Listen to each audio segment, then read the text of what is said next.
boys, children of all ages, D-Generation X proudly brings to you the tag team champions of the world. the Road Dog, Jesse James. The badass. Pretty good. I think we've done this before.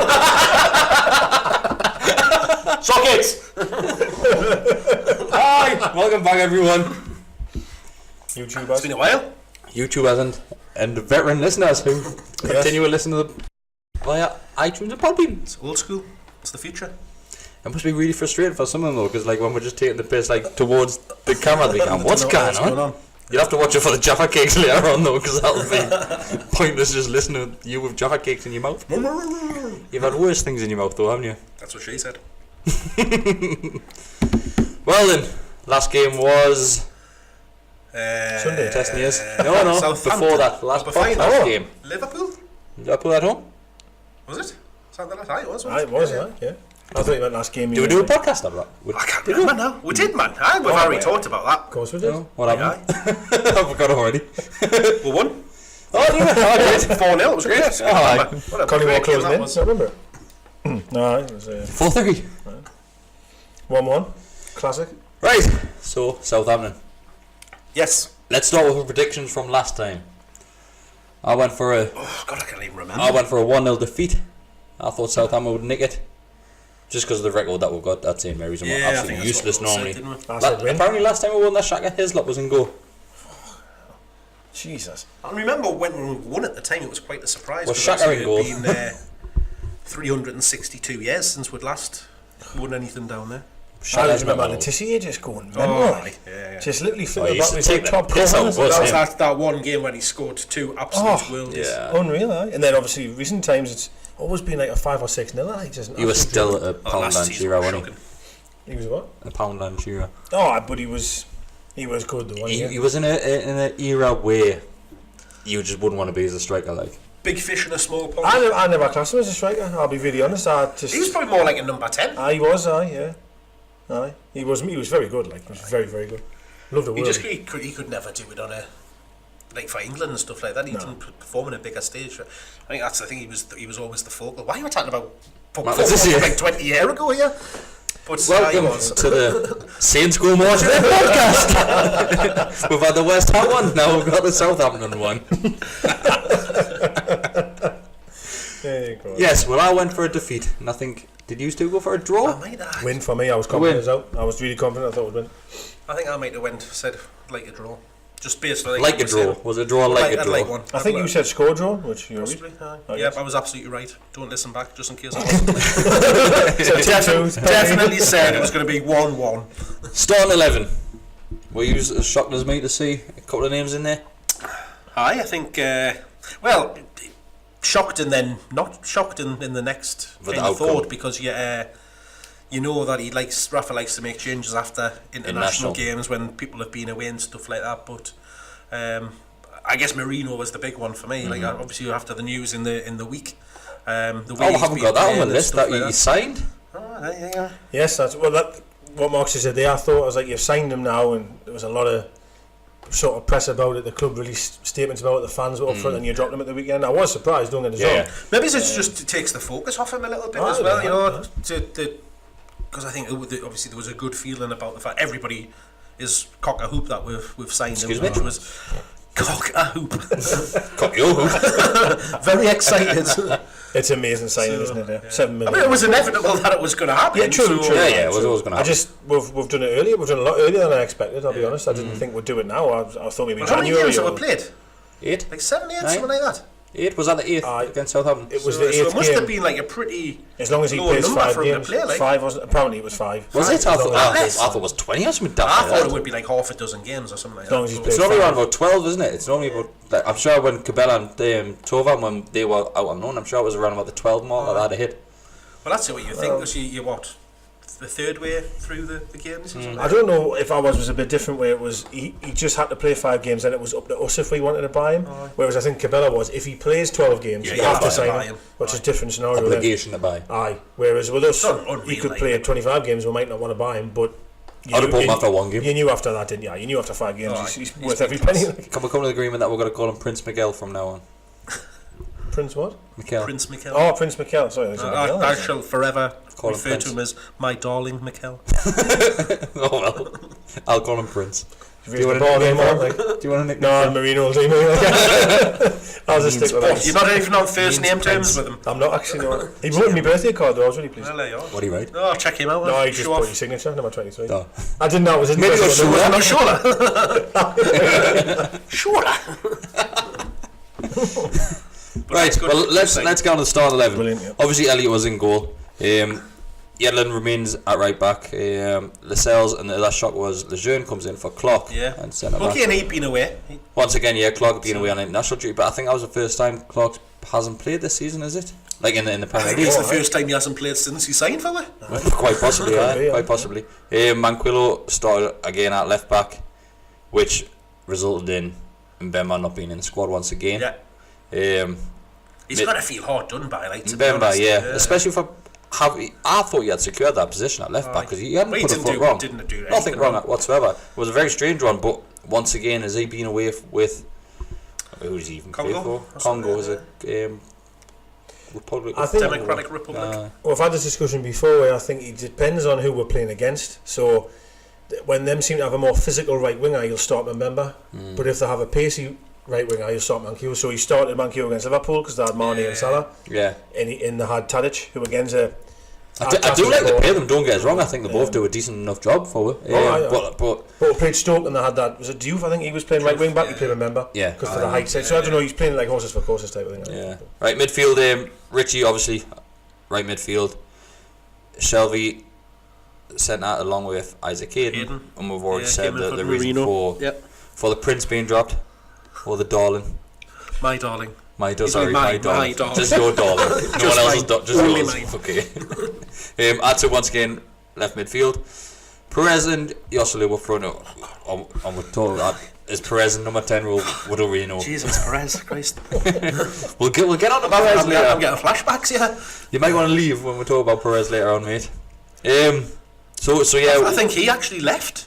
He left on Sunday and was replaced. I think it was his brother. I think his Definitely brother. wasn't His his brother brother. that was playing. He's good at cutting hair. I was waiting for it.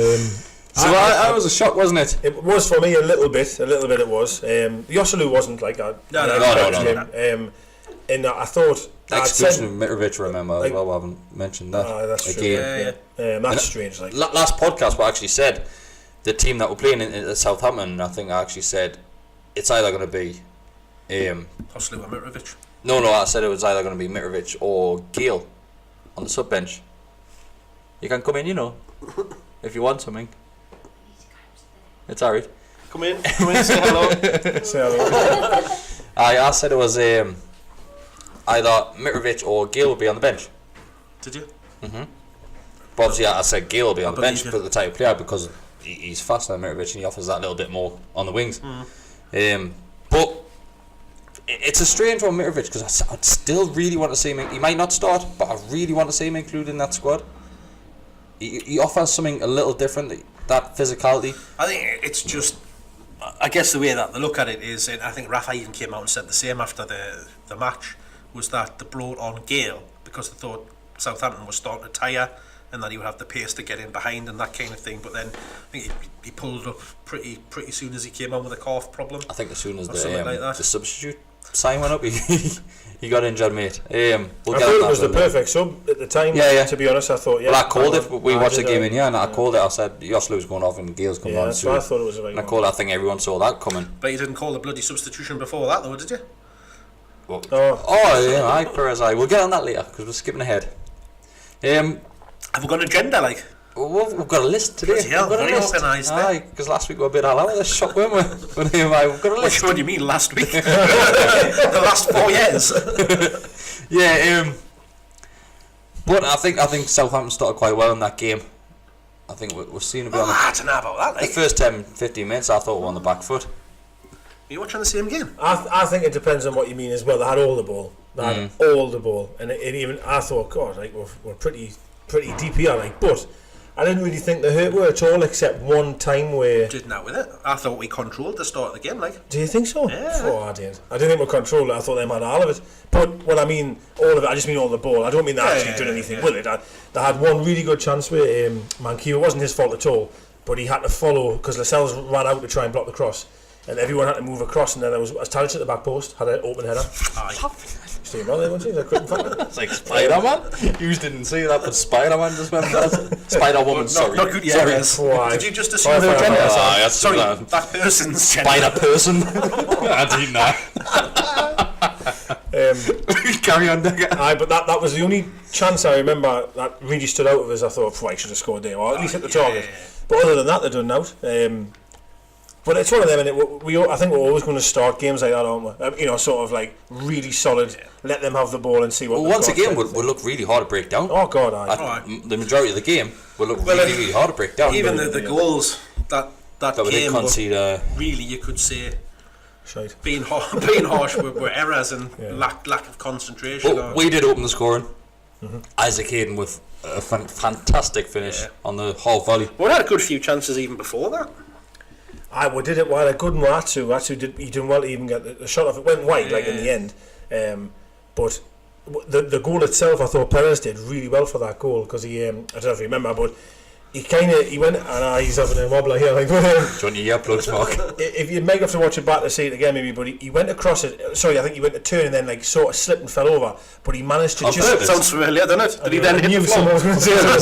No, I think he just Van Dijk, whoever it was, just brushed him, but. Dick. Van Dijk was about to get the ball, and he just got his toe of it, which then pushed it to Richie, which then Richie could then cross it, and then we got the goal from it. It was really good, actually. Asu's first time shot was awesome as well. Can I just say, I'm not only a big fan of Fraser Forsyth, but he looked quite shaky in that game, didn't he? I've never liked him. I think he was doing her a favour.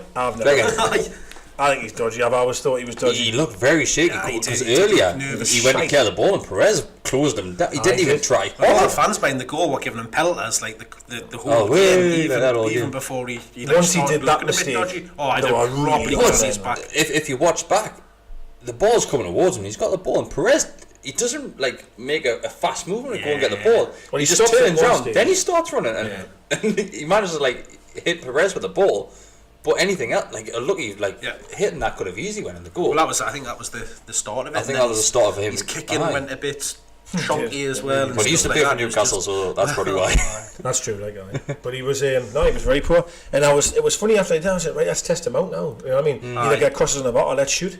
And sure enough, I think it was within minutes later, we had 2 shots back to back, which obviously Hayden's went in. I still think he should have done better for Hayden's goal. Asu's was a good effort, wasn't it? I think that's the thing. He was already going. Yeah. Like for that first. That was a hell of a shot, that by Asu. From considering where it came, the angle he was at, he did really well to even get anything towards the goal. As we've all seen him, Hayden finishes that perfectly on the half volley ball, bounces just before it hits. I said at the start of the game, with the lads I was with watching, saying, we need something out of him. He was doing a good game. I haven't been very sort of good. Well, he's been critical of himself as well. We were watching, and Adam says, I mean a lot of them. Adam said, every single game he's coming out now, even if we won, saying, that wasn't good enough for me, that wasn't good enough from me. Putting himself down every game, and probably rightly so, because he hasn't been performing as well as what he should be. Well, not as well as what he should be, because we don't really know his level right now, if he's a Championship player or a Premier League player. But, like you've said, that he needed that. Just to get his confidence, because I couldn't deal with another tweet afterwards saying I was shit today. Exactly. Where does it end? Get a bit of confidence. But I thought he was very good all game actually. But scoring a goal, of course, helps. You know what I mean? It was a great start. It was just amazing, brilliant. I think he is a bit of a confidence player. To be honest, the way. Well, he probably will be. He's never played at this level, has he? So he's probably as the bad games tick on, he's kind of think worse of himself probably. And he's back playing alongside Shelby, which was a good team last year. Yeah. So it's like a familiarity for him, isn't it? He played quite well. The midfield there, when you think of it, was the team, wasn't it? It was the Championship. Midfield. It was that. Back end of the season, because Atsu wasn't really in that much, was he, until later on? It was flashes and stuff like that. Who did we used to play left wing? Gouffran a lot. Nah, Gouffran wasn't there last year. He wasn't there. Was not Perez? Did Perez not play on the left? Who wasn't there last year? Gouffran? Of course he was there. Did we not tell him halfway through? He scored a worldie against Derby. Oh shit, he was. He played every week. I'm blanking out of my mind for For the good day. I'm going the summer man to Turkey. Aye, of course we did. Aye, but it was the right time to let him go, don't get us wrong, but it was a lot of time. Did he go to Besiktas? I'm going to Besiktas. Well, actually, when we first started, he had Anita from right wing. Remember? And then he had Richie on the other, and then he quickly realised he's on a right winger. I honestly thought Guffran didn't play for us for about 4 years. That's how you blanked him from your memory. I used to hate him, didn't I? He hated him. He He definitely did, even though I was not to second guess myself, but I know he did, you're right. But, you know, going back to Hayden, I just think... Oh yes, he did, because he played really well in the first handful of games. He scored a shitload of goals as well. Because we thought this might be his level, maybe he's found his level now. Didn't he score like 3 volleys in a row or something like that? And then that one where he was like... I think you're pushing it now, mate. That was against Derby. It was an unbelievable strike that against Derby. He didn't score 3 volleys though. He hit the bar from about 30 yards out, I remember, against Ipswich, I think. I'm sure he was like our leading goal scorer for the first half a dozen games or something like that. Gale was just way more. Nah, he scored a lot of goals. Can we stop talking about now, please? Shall I check? No. I'm sure he did. I'm going for about 4. What, how many goals he scored last? The entire season, 4. That's what Doug's buddy has for? Go on, son, he'll do it. I bet all of them were in the first few games. That's total as well. I don't remember him scoring. Maybe he scored 2 against him in the cup. It was a hell of a run. Can't remember him scoring. He didn't even remember he was there last year. No, he said it. That's what I'm saying. Who was playing out on the left? Right, back to Southampton. Forget you on Guffran. Right, he's gone. Thank God. Right. Him and Vernon. Oh, Miss Vernon. Right, get back to it. Is he actually getting his game for Leeds? I have no idea. Never do I, but... I heard a funny... Anyway, right.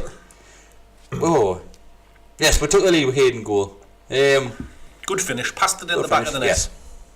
Then, the equaliser comes. Well, it didn't happen that quite Not that straight quickly. away. There was a whole host of other stuff that happened in the middle of that. Bollocks to that. Like, not really happened, did it? Gabbiadini.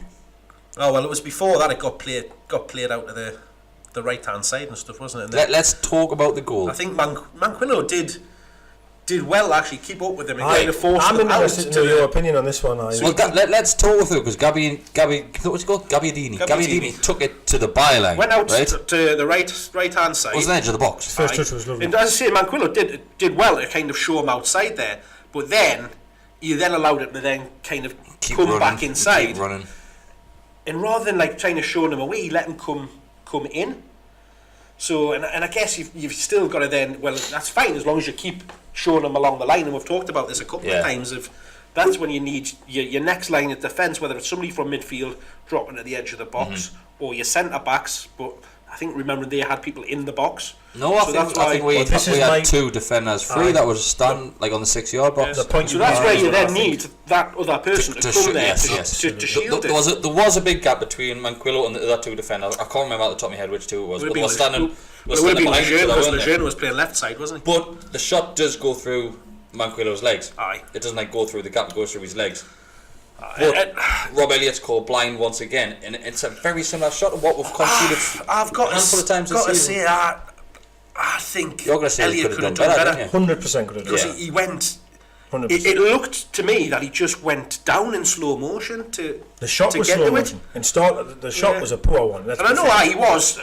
You can see he's unsighted because Manquillo's there in front of him, but you've got to be anticipating that as a goalkeeper. That but when you dive before he kicks a ball, like no, but like he's going to be, and I guess that's the thing, is you're caught in 2 minds because he's either going to keep coming along and then bend it in your right hand side, or it takes a deflection and Gars won't. It's going to come. Yeah. So I think Elliott, if you asked him, I think he'd be disappointed. Oh, he probably would be. You know what I mean? I think he's definitely had some of the blame. I think Manquillo, I thought he'd done all right. At first I blamed him. In fairness, I thought, but when you watch it back, he was pretty tight of him all the way. Yeah. I just think he got him out there. He's just got to. Other bodies should have. Yes, I'm with you. I think that 2 defenders that were there should have made more of an effort to help. You've got to come out and block that ball that you just keep showing him along and showing him along, so he's got nowhere to go. Hey, look how many he scored. 4. Guffran scored 4 last season. All in the first few games, I bet. 4 volleys, is it? The other thing was, I don't know if Lejeune done this a few times, where when Lejeune blocked the ball, he didn't open his legs. There was a few times where in the first half where someone had a shot, but when he blocks the ball, his actual legs are still closed, but he blocks the ball, whereas Manquillo, he tried to block it and it's the old one where every time it goes to the legs. I don't know how that happens, but it seems to happen every time. I think it's because he was running along as well, wasn't he? So it's your natural stride, isn't it? So it was such a poor goal, though, wasn't it? It was poor when you think of it back. It was a poor. It's just one of them that just trickle and bobble in, isn't it? Where I didn't think they looked like scoring at all. At all. That goal was very similar to the Shaqiri one for me, like. In terms of backing off, I had one person a bit just closer. Backing off, and it's just slowly like rolled across the deck, and it nestles in the bottom corner. I mean, he did tuck it right in the corner, but you just, I don't know. You just, I'm at the point now where every single game, you want to get down to it. Every single game I watch, I find someone from the opposition that I hate.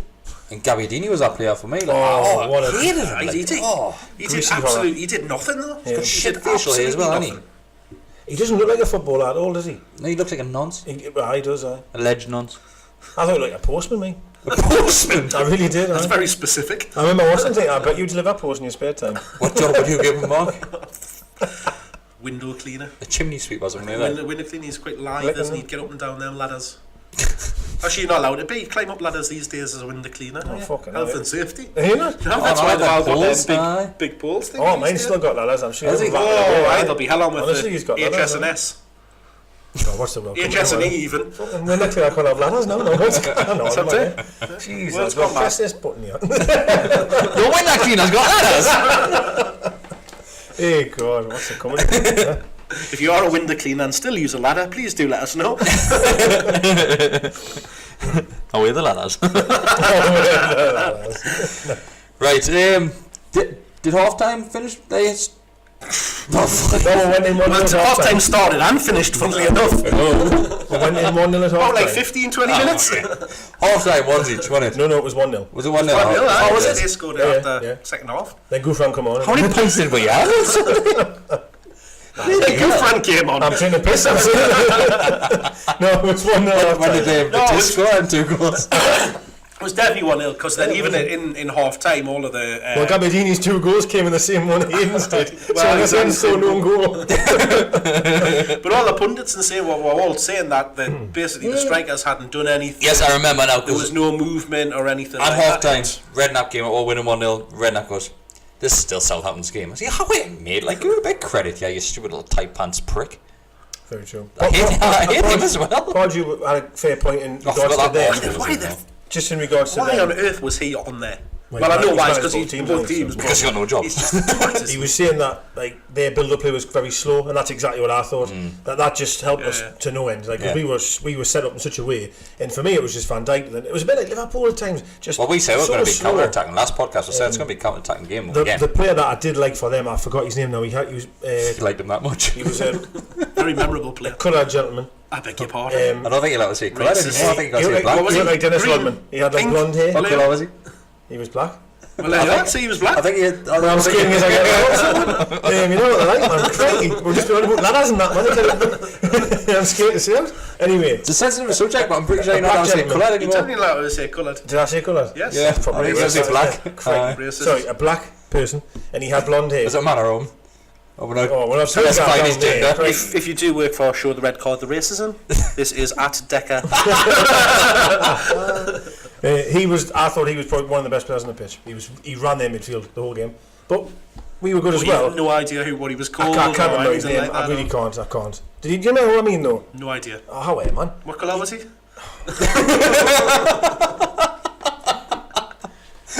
only one that stuck in my mind. Do you know? You must know. I know what you mean. He was really good. He was excellent. Was it Dick Van Dyke? It wasn't Dick Van Dyke, no. He was really good. He was crap. He was shite, Absolutely. Not Dick Van Dyke. He's how much? 60 odd million £60 Well, he is like 92 or something. He was awful. Doesn't want to be there though, does he? Doesn't care, man. He can tell he was shite. What was your thoughts on Joselu actually? Lou might score 1 on. Quiet. Yeah. I thought that as well. I thought some of his link-up play actually was quite good at times. Well, I talk about Mitrovic again. But I don't know if it has to be a bit more. But his work rate's always there. Yeah. The amount of times he was running back again. He's like a defensive striker. If that makes sense. He's really good at that. Which I'm going to go on a Perez rant here, but I've seen Joselu run past Perez 3 times to go and close down another player. I think it was last week we said like Joselu seems to be doing the role of Perez, like of tracking back, and I I can't play Perez that much this game. You can't be another striker. Oh, you can't back your arse off in your own half. Have him running past you to go and block off another player because you can't be bossed to move from here to there. Bossed. I think Perez he had a hand in both goals. He had this first one, if you watch it back, his touch to How Richie long are his arms? Was it his foot? And the second goal, the move for the second goal was amazing. Like, I thought it was really good. And you know what it is, I can never remember. You probably might be wrong, and you might tell us, but I thought we conceded, and I thought we're going to lose this. I'll be honest, I did. I thought we're going to lose it. It's because a lot of us are still in like Pardew and we are. Karen phase. I am absolutely. I am still in them days where I think, get beat here. Under him, we would have lost that 4-1. Aye. 4-5-6-1. I can't remember the last time we scored so quickly after conceding. I honestly can't. But to score that fast was just unreal. That was there. It was unreal. Things we got straight back. And the move was amazing. Richie's pass to Perez. Yeah. Perez's run was excellent as well, mind you. If he hadn't made that run, do you know when the ball gets saved, did everyone else think pass it to Yosselu? Yeah, I thought he was going to put it put it across in the middle. And the gap that he found was fantastic. I have no idea how he even squeezed that. Because he's tried stuff like that before, and it's always hit the side net. And he has always tried. But there, again, you expect the keeper to do better. Well, he should have done better with the first attempt. To just palm it back and play limp-wristed back into the area was just stupid. But great finish from Perez. Like, I thought it was great. I think it was hit with some venom, so he just had to try and block it, and it's pot luck containers to where it goes, doesn't it? It was a great finish. That was a fantastic finish, and once again he was due that as well as Hayden. Like, he needed that performance, and absolutely. I thought he done quite well throughout the game. I've said this, and I'm going to say this in a lot of weeks, and I've said it many times. I'm worried about not getting enough goals, but now you've got centre halves are scoring. You've got Hayden jumping in. You've got Perez. You've got Yosselu with the odd one. Marino's getting closer. Shelby's getting closer. Like this, we're having goals from all over Richie the pitch. hasn't really started firing yet. I can't wait to see him kick a corner flag. He loves kicking corner flags, doesn't he? But that's what I mean. Like, other than him, I think everyone's only got a goal now. Like, not everyone, but like Lascelles has got a couple. Perez has now got one. Yosselu's got one. Atsu's got one. Hayden's got one. That's really good. Oh, they're that's just great. being fair to each other, just spreading it around a bit. Gale hasn't got one. No, well, he's not going to have one ever. To be honest, I don't think. But if he continues the way he's been playing, it's not that it's necessarily all his fault either. I'll say. But let's talk about their second equaliser before we get on to Gale. The penalty. It was soft, wasn't it? It was a Stonewall penalty in my eye. Like, Stonewall, definitely. But what I didn't like was... Why does he put that challenge in? Why does he... He'd done nothing wrong the whole game. No, he's been great solid. Again. He'd defended well. He was organising. He was bringing the ball out, passing it well and stuff like that. Good passing him, money. He's good passing. He's like Philippe Albert. He's good. He's like that. He's good. He's cultured. Cultured centre back who can actually play the ball out, bring it out. When you know someone's good, as there was no backlash on Twitter. Like, from what I see, no one was like, he's shite. Clark should be straight. Everyone knows this guy's really good, and it was a dreadful mistake in fairness, but it is what it is. God, he just knew exactly what he kicked it. He was playing for that penalty. All game he was playing for that. But that's the type of player. Kept him quiet as well, didn't we? We did well in that. And as soon as you see Shane Long as a Newcastle fan, you think, shit, yeah, absolutely. I did as well. I thought, God, he's on. And we kept him really quiet. He did absolutely nothing. No, he didn't. And that's why it's even more annoying that, other than the goal they scored, of course, other than that, they never. I can never remember being worried. No. Honestly, can't remember being worried once. But that's what I was saying at the start. It's basically it's two errors that have cost us that game. They did not deserve anything out of that. No, I agree. We bossed that from start despite to finish. what the pundits and Sky or whoever else was like covering the game. Every single one of them was pro Southampton. Once again, we seem to be Newcastle. Did you see the stat they put up in the first 20 minutes or something? Newcastle are 17th worst passers in the league, 18th worst this, 19th worst this. This completely utter shit out there. So how are you, lads? Can we put that stat on, right? What was the point of it? And we were the 17th worst passer. So does that not mean that we're like the fourth best or something? No, they're 17th. So there's only 3 teams worse than us. They're passing the ball. They're 17 higher.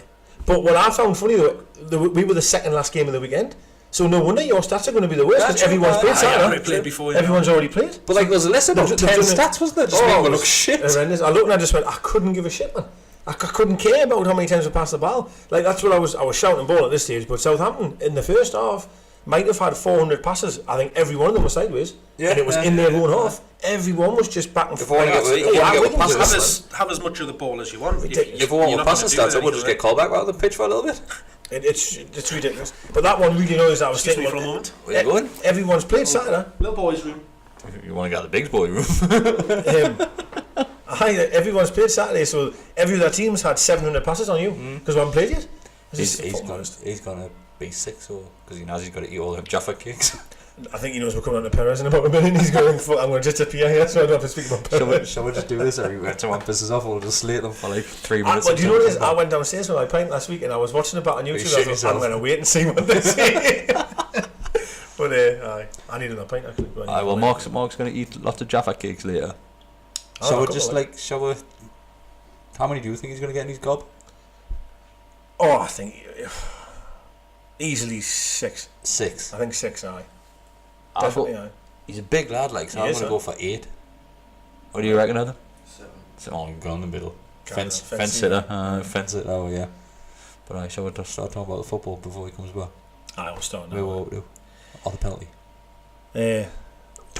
Mind you, what a penalty it was. In fairness, unbelievable. Jeez, it was unreal, wasn't it? I was like, you're not getting near that. Like, if you take a penalty and hit the side, then there's no chance the keeper's going to get that. It was absolutely amazing penalty. But even when them did score that, I still didn't fear the worst in terms of like losing the game. But because I did when it went 1-1, I thought we're going to lose this. But when it went 2-2, I didn't have any fears of losing it. I thought we'd be out. What do you think of the penalty? Not the decision. The finish. Well, I think just before he took it, there was a stat that came up that he put them all to that keeper's right. That's right. Yeah. So I was like, well, just get him down there. Easy Blasted in the opposite side, didn't he? And he put it away with some aplomb. It was unbelievable. It was a brilliant penalty. It was no keeper saving that. No way. And I think Elliot was disappointed with himself that he hadn't, because I think he'd gone the right way. I think that's why he got close to it, but he was punching the floor. Never saving that. No one was saving that. Never ever. It was an amazing penalty, in fairness. Really was. So, and then I think after that we took them in. Yeah, we did. We really took them in. It was a good reaction, wasn't it? It was. Twice we'll try and get back into it. And the biggest chance I remember was Lejeune's off the line, which was the his header. Yeah. The commentator just said it wasn't long after the penalty. It wasn't too long after the penalty. Big deal. This is a great chance for him to make up for his error, but it was his head that hit, and it was in. It wasn't. Did he not have another chance as well, where he just put it a bit wide? Not sure. I'm not sure. Before or after that, something. I think it was one where he could have took a touch and he went for his first time, because obviously it's not his position, is it really, to have them chances. But I thought Yedlin really started getting forward more as the game progressed on, really bombing forward, and really took it towards the end. We looked at one going to win the game if anyone. Right, let's talk about the 3 subs that came on. Marino came on once again, a solid performance in my eyes. He was class. Didn't he was good. He was good. Prince wasn't the talking point for me though. Prince the fact that he came on, it was the fact that who he came on for. Right, Jesus. Perez went off. What? That didn't happen, surely. Early on in the game, did he actually score and get taken off? He did. Yeah, mate. He did. Rafa was awarding him. I'm telling you, it's a totally different person. I know. It's not him. Yeah, so Perez went off. Clone. Marino came on. That was the sub one? Yeah. Because when it happened, I was like, I'm looking around the pitch going, where's Perez?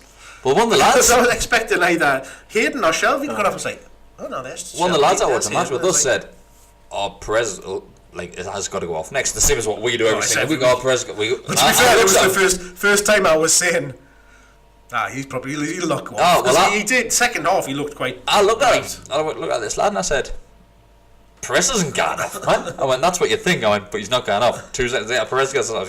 Sorry, mate. Don't listen to me. It's unheard of. But Perez went off. A good game from Perez. We've got to give him credit. He was alright, I still think he was poor. It's a funny one, isn't it? If I'll be honest with you. Without the goal, you would have stood out. If you take the goal away, because I've seen a few things from some journalists on Twitter saying he was outstanding. Oh, he wasn't outstanding. And I'm thinking, whoa, I just watched De Bruyne the day before. That's outstanding. Yeah. This isn't outstanding. Second half, he was better. He was better. He's better. It was more towards what we know he's capable of doing when he actually pulls his finger out and gives it a good go. I'm going to go back just for a couple minutes. Our very first sort of break forward in the first half, he got it in a really mint area. I don't know if you remember, and he just powered up puff cross like across the and it's the pass that you want when he's on the byline, but he wasn't. He was just like halfway across the box, and he got that sort of pass. I think Perez and then Richie played him in. I thought this is a great chance, and I straight exactly away thought here we go again, like But I know he pulled it round and well played of him. Fair enough, he did, but took his goal very well. And I thought when he brought Marino on. Again, him and Shelby, man, they just look amazing. Don't they look so good together? I thought Shelby, I thought he was almost faultless. I didn't see him do anything wrong. What I have noticed with him, though, he doesn't tackle anymore at all, period.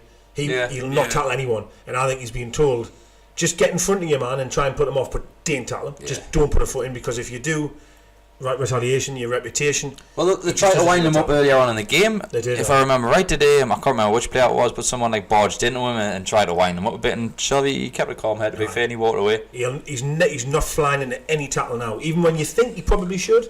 He's just we've seen this before. We've seen this before, Shelby, where he's kept himself away. Then a couple of games time, he's just fucking gets someone. If he plays the next 30 games, it's going to happen again. I would expect. Of course. I mean, even Pardew was praising. Did you know Pardew signed the cells? How many? Well, he even turned the fact Shelby's performance. He actually started talking about himself as like, because obviously I had him. I've always known he was a great. Well, it'd been Charlton when he was a very young player, wouldn't he? So he was probably bloody 12-year-old playing in the kids team. But I had him. When I had him, he's just looking to see the chicks, isn't he? He's just thinking someone will be listening. I brought him through. I developed him. He's such a belly. No, he didn't. He's such a belly. I thought Shelby was excellent. I honestly did. I thought he was brilliant. And then when Marino come on, the pair of them looked just so good. That's my.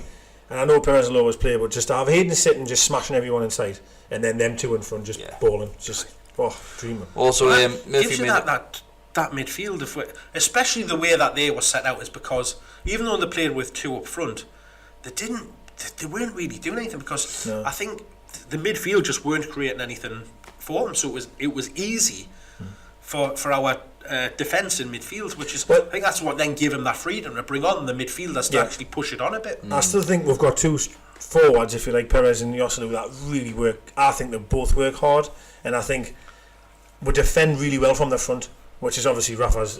We're not just a good back four. As a team, we defend as a unit. We really do, like, and you can tell them out at times where they don't know where to go. Yosselu does it. Countless, doesn't he? Just constantly. We've said this before, and this, as a Newcastle team, this is the first time in a long time we're confident that every single player knows what they're doing on that pitch. Absolutely. You can tell everyone's got a job, and 9 out of 10 times they do it without any hassle whatsoever. There's a few.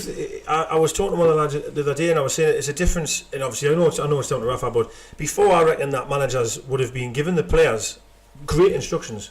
But probably they didn't listen. But they didn't listen. They didn't care. The and now there's a difference where they're getting told something and they're just doing the job, which is again brilliant. To be fair, they're probably thinking the likes of look at Clark. Clark's been unbelievable all season. He's been dropped because he's on international duties. Imagine if I make a mistake, I'm fucked. Is he going to come back in at the weekend, do you think? Probably not. I don't know. You never know, Raf. I don't. You really don't know. I don't know. You don't. Does he deserve to get dropped? No. Did Clark deserve to get dropped? No. So this is a good thing, though. This is a fantastic thing. Every single player, when they get called upon, they do a job. Yeah, that's very pleasing. Like, I guess it goes back to again what Rafa was saying about why he made the changes, is that he'd watched the players in training in that week, and he says he picks his team based on who trains well and performs well. He also said it's who he can work with the longest during that week. So if you've got someone that's went in national duty, there's 2 or 3 days where he hasn't worked with them. But it didn't come back until... That's probably longer, to be fair. You're probably missing the full week, aren't you? There you go. So the full week's gone there, so he'd rather work on people that... Whereas, like, for example, Shelby and that, and he's not even playing in national, so he's got him Monday to Friday. Do you know what I mean? Things like that. Manquillo, for example, and all the rest of it. Right, well, that too, so Murphy came on and Gale come on, so... What's your thoughts on those two? Surprising to see Murphy, like. I just don't rate him. I watched it back last week. He got a chance towards the end. I think I was quite harsh on the lad, actually. I didn't mean it. I watched it back and I thought, God, I was burying him last week. Like, the decision to sign him was more so not him personally, but he wasn't very good when he come on, in fairness. But I mean, it's one of them, isn't it? Where he's very, very lightweight. Isn't he? Very light. He gets pushed and muscled off the ball so it's easily. A strange one, because but he's got to learn quick. He's got to like hit the gym, and if he hits the gym, he's going to lose it.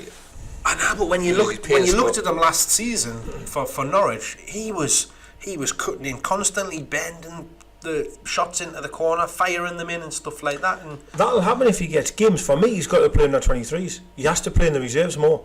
He's got to get more minutes under his belt. He can't just be sitting at home and then playing 10 minutes on a Sunday or Saturday. Has to be just playing more games of football. I don't want to like write him off. No, well, not at all. Like we've got to give him a chance, but when he is getting 10-15 minutes of the game, he's not doing anything. Like, but it could be another one like Atsu, because I mean, again, Rafa came out and said that he's got him there because people were questioning about why we signed him and why he wasn't getting his game, and it's like, well, he's not in the team at the minute, but it's a long season. What's to say that he won't come in down the line and do this? Looking back at Atsu, that was an absolute steal for the price we paid. But Atsu didn't play the first 2/3 of the last season. Really, right. He only came in at the back end, and he was a bit. I think he probably played maybe 1 or 2 games at the start of the season because he scored, didn't he? And then he went missing over Christmas. Obviously, then went away at the African nations, all that kind of thing. And it was only when he came back from there that he started getting in and around the team. And then the back end of the season, he was unreal. Yeah, I like him. I really do like that. You know, it could be a similar situation where you're getting onto that into the season and he comes in and plays it. Manquillo helps him a bit because Manquillo's not scared to go forward. There's a few times he ran like the full length of the pitch. Poor in the end result, but I love to see a fullback get forward, and that can only help Atsu. Like, but Atsu, you know, when he collects a ball, like he's just different, and he's got that little bit of class that others haven't got. His first touch is unbelievable. It's mint, isn't it? Unbelievable. I always know that the Brighton game, back to last season again, but Richie played that ball from like Shields. It was ridiculous how that first touch, man. His first touch puts him on the front foot. Every time he catches every defender out as well. He's still got a lot to learn though as well for me. Because of course, his decision making at times and stuff like that is even at the match at the weekend. There was a couple of times where he should have passed it or took it on himself and stuff like that, and he's getting caught or playing the wrong thing. I think if you look at the squad we've got, he has to play left wing every week. Until Murphy might come good. Well, you look at Murphy. Well, even Aaron's. I mean, Aaron's is. He hasn't been featured. There's something not right there. I don't know what. I don't want to get into it. He's still got that case hanging over his head, hasn't he? Yes, but he's loved by fans, isn't he? Because he's exciting. He offers something different, but he hasn't really done much for you. Like that game against Man City, in the cup. But he's posting photos. Like he's obsessed with social media. He's always on social media, Instagram, and Snapchat. Time. Well, yeah, but he's always posting photos of him training. Yeah, he is. And with the team training, so he must be fit. He has to be fit. Yeah, definitely. But is it just the case that Rafa once again doesn't fancy him? Like he doesn't fancy Mitrovic? Like they're both obviously fit. I don't. Again, or is there something else going on that we don't know? Reserve football. I always find that strange when you've got players that aren't really kicking around the first team, but they're never playing reserves. But you find that with the reserves, your reserve team on your backup. No, to be fair though, Shelby dropped down. Gale did fitness and stuff. But that's what I'm saying though. Is that not what? But when you're coming back from an injury, not that you are fit. Maybe. There's a difference between being fit and being match fit. True, I don't know. I just think for me, if he doesn't fancy Murphy, he certainly doesn't fancy Aarons, does he? Let's be fair, he doesn't at all. Like I say, I think he does fancy Murphy as a player, or otherwise he wouldn't have signed him. He wouldn't have signed him, but he just needs more time to develop, and when he gets a chance, he needs to take it. His pace will definitely hurt teams at some point this season. I would imagine there's going to be a certain game he's going to come on and look like a £12 million player. Well, it's like when we used to be getting on to the end of the game. We used to bring Sammy on the left wing and stuff like that because he used to torture people. Because the team's legs had gone. He'd come on and he'd be galloping up. I think what we're going to have to look at, the teams that are struggling along the bottom, and Rafa's just going to have to take a massive risk one game and say, I'm starting Murphy, and you've got to perform. You've got to. I mean, like the cup games to be able to give them because that's where you normally. He played the whole game, didn't he, in the Forest game, and he was electric at times, but decision making was very poor. But again, it's a long season. I mean, Richie, if he gets maybe not saying injured, but maybe banned, and picks up yellow cards, there's another winger gone, so he's gonna get a game at some point. Of course he is. But. Right, Gale. He just didn't look at the rate. What do you not think there's something with his attitude or something? I don't think it's. I'm not sure if it's his attitude or it's just all in his head, mate. Like you're looking at it as like the storage type thing, and I don't want to say it because I might be completely wrong. Like only Gale's a person that knows this. Is he injured? Is he picking up these injuries because he's stressing himself out that much? Or where does it come from? Because when he came on the pitch, he looked injured. He didn't look interested when he came on the pitch. Well, that's why I'm saying, is it not his attitude of that? He had one quite good run, I thought, off the ball, beat about 2 or 3. He could have scored. He had a shot, and I think Shelvey turned around and apologised. I thought you were going to header it, but he tried. It was only a soft shot in the end. But it's just he's off the ball. He's just came on with 10 minutes to go, and I'm honestly expecting him to chase everything down. He's got 10 minutes to prove himself, and he's just moseying about. And is that because he felt something going? And that's what Rafa came out and said, was that more or less after coming on, the first run he made, he felt his cough. But once again, we're looking at it, and we're going to go back to Mitrovic all the time and saying, how many times has Mitrovic been injured? I can't even think of one that he's been out of an injury. He's an option. But he was. I guess he was thinking of different tactics. Because he was saying he was wanting Gale to use his pace in getting behind them because they were pushing up and having a. Which is exactly what I thought was the right plan at that time. It was 100%. Hit him on the break, ball through over the top for him to run on or something like that. If you want that, and I'm certainly not saying this is his position, but you almost might as well bang Murphy up front if that's the case. If you're just wanting someone from in behind, because he's kind of run more than Gale. Or even Richie, the way that he finishes and stuff like that. Gale, just it's off the ball that annoys us with Gale. I can cry and shout and say I don't think he gets the right service. We don't play the right balls to him. But off the ball, he has to do more than what he's doing. But 10 minutes, he's come on. You would think fresh. Hasn't been kicked. Hasn't been away in international duty. Hasn't done anything. He should be coming on with 10 minutes to go and absolutely should be just running for every ball. Yeah. To prove to us and the manager that he wants to play. That he wants a game. Right? And it doesn't seem to happen. It's frustrating. We saw what he was capable of last season, and I know I've said start of the season I said I don't think he's good enough for this level. I think he's that type of player where he's too good for the Championship, but he's not quite good enough for the Premier League, which. It's looking like that, isn't it? And I wish it wasn't, because I got a lot of time for Gale, after what he did for us. He's so much time for him. He just needs to, when he is coming on, he needs to. As a fan base, we'll forever be grateful for what he done in the Championship. We'll never ever slate him to a point where we'll. You see, Joselu on Sunday, he got a standing ovation when he came off. I noticed when it cut to the fans.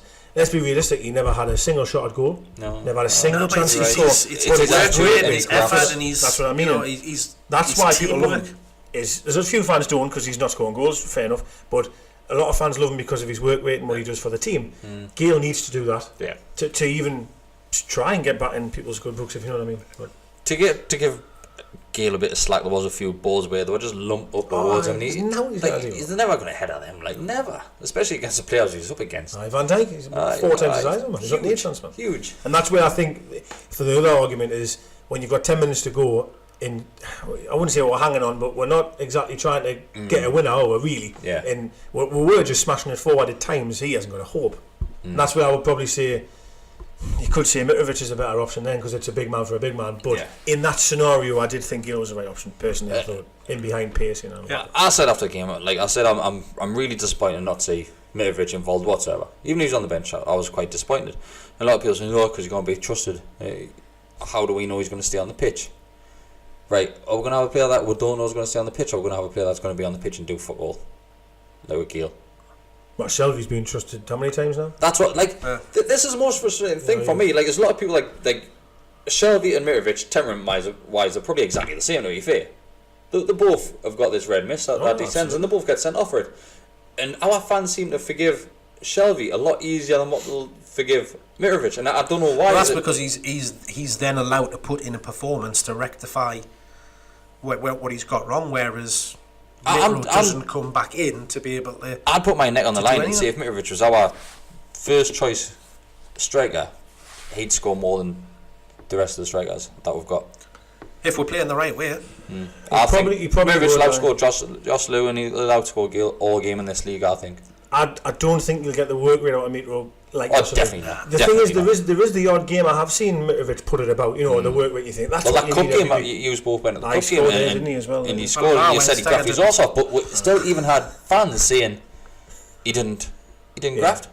He was shit. That was a he was very good. That's a disgrace when anyone say that. But there's a problem now you've got, I think, with him, is that no matter what he does, it's not going to be good enough. Yeah. I think some fans would rather see him get sent off just to have another go. Yes, they would. You know what I mean? I'd it's agree. ridiculous to say, but I think that's what it's like sometimes. It's horrible to say about your fan base that you support the same team as them, and I think a lot of people want to see him at Ridgefield. Oh, 100%. He wants a pint. Do you want one? Probably. I've already got one, but I'll go get you one. I'll buy you one. Sorry. Do you want one, mate? No. Yeah. Isn't he meant to go for them? He's on his phone. He's watching. Trying to piss, is that where you're really going? So like I say, like we bleat on about this about Mitrovic all the time. We all four were rating Mitrovic. We got the Mitrovic flag, man. Now the deck has shifted, you can see it. Flag, oh aye, flag. No, we're allowed that flag. Oh, we're allowed that flag, aye. Aye, it's war flag. Even with that little logo there. To be fair, that was my mistake. I sent You sent the wrong one. I sent the wrong image over to him. But So not advertising. Aye, but in the ground that's really small compared to the advertisement that we're seeing. Well, just saying. I might just get that like massive, massive flag on one of them big tall ones I had. Like, no, do you know the kid that like waves a flag when we score? That's exactly one of them. But I really want to see Mitrovic succeed, and on their offer, it's not going to happen, is it? I don't know. It's we just need to. Woodbecker. We just need girls drink things. We just need. What are you drinking? Quaz Light. Still lager. We just need to. I don't know. I guess it's when you're playing up against the opposition that we are. Whether shall we slag Decker off? Was that what you did to me when I was having a piss? Of course not. What shall we slag Decker off for? I'll find out tomorrow when I definitely went to the cup game. Yeah, he did go. Even though he said he wasn't because he wasn't allowed, he did go. Are you listening to that, Deka Senior? We just stitched him up. I feel sorry for him now. I don't know. You again, we've talked about it a million times. You want to see him given a chance. There's got to be some games out there where that's where you're going to want your centre forward to be bullying the centre halves and putting it about. Not with his elbows, preferably. Sure, I did. Well, it didn't do him any harm, did it? Like, I really want to talk about this takeover, but we're going to have to wait for Pissy down here to come back on. He thinks he's king of the world now. It's just been his birthday, and his birthday week. That's what it is. I know. Did you see he mentioned about his card? His card. Oh, he got birthday. He got card, that in, didn't he? And he got a card. Got a card signed by the players. Off the team. It wasn't. It was just his mate, like scribbling in it for a little different things. And Shola, that was definitely Shola. Signed it, definitely Shola. 23. He got a children's birthday card with loads of scribbles in it. No one could have done that, to be fair. You did. I might just give him one every year. We'll just give him a shit card. We'll go to the card factory, get like it was a football nut one at Newcastle, nut card. That's what it was. You can get like 10 cards for £1 from there. Wait, our card the factory. Card factory. We'll get my signature in each. It's like got £20. Rafa was the first one to sign it. He said, "Must have smelled the ink to see which one was on the longest." Looked the freshest. Alright, mate. Hi, mate. You alright? Welcome back. Been waiting for you patiently. We've just been sat here quiet. We've paused the recording. Yeah, really? Yeah. Because we're going to talk about the takeover, and we didn't want to do it without you. Oh, bless you. Wait for you. Thank you, mate. Cheers. You were drinking one? Yep. Cheers, buddy. Did you get a bite? I did ask him. I said, "Did you want one?" Do you want one? So takeover. Take on me. So where do we start with this? Do we start with the Bin Laden family? I was going way back there, wasn't I? Remember them? Bin Laden's, alright. Some boys. Fucking hell. I think I was the first room, I thought, wasn't black it? sheep in the family, haven't they? Coloured sheep. Coloured sheep. They've got a coloured sheep in the family. Not that you can tell, because he's got that thing wrapped around him. He's hiding. I'm not getting involved in this. He's dead anyway.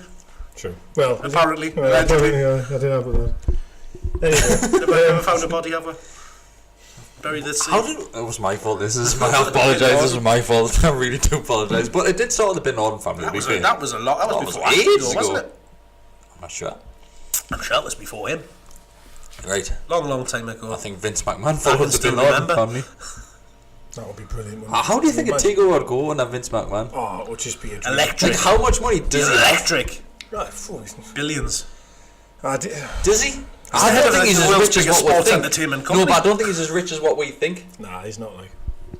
I would just love him like no chance in hell coming on. He's just strutting out of the town. No, he wouldn't have that much money, like. But no, he wouldn't. Oh, he's loaded. He's a wealthy man, but I don't think he's rich enough to have a football club. Like he's probably can buy the football club. Because he would. Surely he would have bought like a NFL team or NBA or something like that. He's got his own sport, hasn't he? It would be quite comical, I think. That would be the problem, wouldn't it, though, if we start like losing games and that. Would have lots of razzmatazz, wouldn't it? People would just be having my life, man. They'd take this out non-stop, eh? Aye, they would. How much money has he got? I can't see. 1.3 billion. 1.2? Yeah. 1.24 billion. That's more than I've got, like, but that's not enough, though, is it? More than Ashley. It's not enough, though. But that's not tied up in wallpaper. It's tied up in cages and chairs and ladders. An endless supply of them. I would love to convince my man to go, like, just for the it would be crack. funny, wouldn't it? Just for the crack. Well, did you see who was favourite on Paddy Power was Robert Kraft? And Robert Kraft is the owner of the Patriots. Does he own Does he own cheese slices? No, he just owns the Patriots. But how, like... But he's the man, like, but... This is what worries me, when people mention... it was real, when people mention, like, American, like, someone that's involved in another sport over in America, buying a Premier League football club... Hasn't gone well in the past, does it? That's what I mean. Do they then want to turn this club into a franchise type thing? And it's a strain, like the Americans when they come over and take over. But I think weird. Well, Glaziers didn't end well. You're right. But it could be anyone. Chinese. Unless it's an English guy, like you're in trouble. Well, not in trouble. Sorry, that's the wrong thing. But a lot of them don't know about football. Americans don't. Chinese don't. Vincent Tan wanted to sack the goalkeeper because he hadn't scored a goal. Did you ever hear that one? A true story, you know? He's going, what's this guy doing here? And he's going, him. And he went, yeah, he's doing it. He doesn't run about. He doesn't do anything. He doesn't score a goal. Oh, he's the goalkeeper. How do you want him? I think now, obviously, football in the Far East, outside of China, football's quite big out there. I think in the last few years it's been getting bigger and bigger in China because it's all stopped now, hasn't it? It's all stopped in China. They're not allowed to do it anymore. They're not allowed to pay the money that they were. Just because they've got money and they might know what a football is in terms of like there's 11 players in each team and that. Do they really know football though? Do you know, that's my worry. Do you know, like that Dr. Zhivago that Aston Villa's got? He hasn't got a clue. Dr. Zhivago. You love calling him Dr. Zhivago. I don't know his name. Is he not from Thailand? Where he's from? Zhao, Dr. Zhao, isn't it? I just worry that you might get someone that... That's Thomas. He's always tweeting them. And I don't want to. I certainly don't want it to make it sound that I'm saying it's better the devil you know, because absolutely not. I want him out immediately now, this second. But all I'm saying is though is like it would kill us honestly if like we got rid of Ashley and you get someone in that doesn't like that is the worry. Do you know why that would hurt the most? Because you'd have people saying, well, I told serves you right, fucking blah. Fuck off. Because then if it did happen right, you're going to have the same scenario what we've got now again, and then the pressure really going to be on with them going, God, the Vanny just getting it. And the second time it's going to be even harder, isn't it? It's never fucking never going to happen. And that's why when you look at the things where they talk about a group of investors coming in, if you're an investor, you're in business to make money. Yes. A football club does not make you money. Well, it can. But then it's not run the way that we want it. Doesn't. You look at, there's only the likes of Man City and Chelsea who have got owners that come in, put money in and aren't doing it to make a profit. It's because they've got a bottomless pit of money, that's why. And that's what we need to be fair. But we're not going to get that over. Man United, they're not putting that in, but that's because they've got all of the merchandise. They're in a whole different ballpark, Man United. But I'll be honest here, right? Look at Everton's bloke, right? Everton, he's not that rich, him, you know, but he's given them a hell of a lot of money now, and I don't think we particularly need to have someone. It would be lovely, but we don't need a Man City guy. No, we don't need that. We just need someone that's willing to put a little bit more. You can't do it anymore anyway because of the financial fair play. You can't pump the money in what Man City did. Bother the rest of them. You can, man. You can. Of course you can. The fines make it worthwhile doing it because yes, but these teams that are currently doing it are all in the Champions League. We couldn't get someone that come in and just pump fucking 200 million in the club. It's not going to happen, is it? Not necessarily, not true. But then there's always the way you can get through it, where you could say, right, we're going to sponsor the football stadium. Yes, you've got to attract big sponsors. It's £100 million. That's how much we're saying that sponsors cost more. So that's what Man City done with the training ground and stuff, didn't it? There's always a loophole in business. You get around it, man. Etihad, it was just a bottomless pit of money. So, but anyway, it doesn't. We don't have to have that. I don't feel it would be lovely, but we don't need that. No. We just need someone that's willing to back Rafa a little bit more. Well, a lot more than what Ashley is, but not in the senses of like paying. I don't want to necessarily pay £80 million for a player, but let's have £50 million on a window, or something like even that type of extent of just a little bit more ambition. Did you say 15 there or 50? 50. I was going to say. I didn't say no, not 15, but I'm certainly not thinking, God, when I get taken over, I'm going to have £1 billion to spend. Like I'm not. I'm maybe a bit more realistic. Everyone wants Man City and have the greatest team ever. Oh, of course. I don't know. Or a group of investors going to come in and want to spend that money, or are they going to want, because they look at that model that he's built on paper and say this club is making millions and millions, because we are. Yeah. But we can see what's happening on the pitch. Is that are you surprised he's selling more or not? Well, we've never not been for sale, have we? Yeah. It's obviously tactical as to why he came out. Something's different now, because the club's always been available to buy with the right money. But now it looks like he wants out. Aye. Before he was just happy to have the club, and if someone came in, fair enough. Now he wants out. We're in the best situation under him to ever sell. We've ever been in. So yes, I get that one. Part of this is I'm a little bit surprised because we are actually doing canny well, and obviously we're doing alright at the moment. We're back in the big time. He obviously. But that's why it's then it's a more attractive proposition to a seller, because we are doing well so far this season. We're back in the Premier League. We're making money. We've got Rafa. We've got sellout crowds. You've got 52,000 every week. You've got £100 million guaranteed just from your TV revenue. That's exactly what you're saying there is why I'm surprised he wants to sell, because we're getting £100 million guaranteed. It's all about the money. It's probably because he knows that we're never going to calm down, like as a fan base. Yes, as a fan, maybe it's that, or maybe he's got an idea.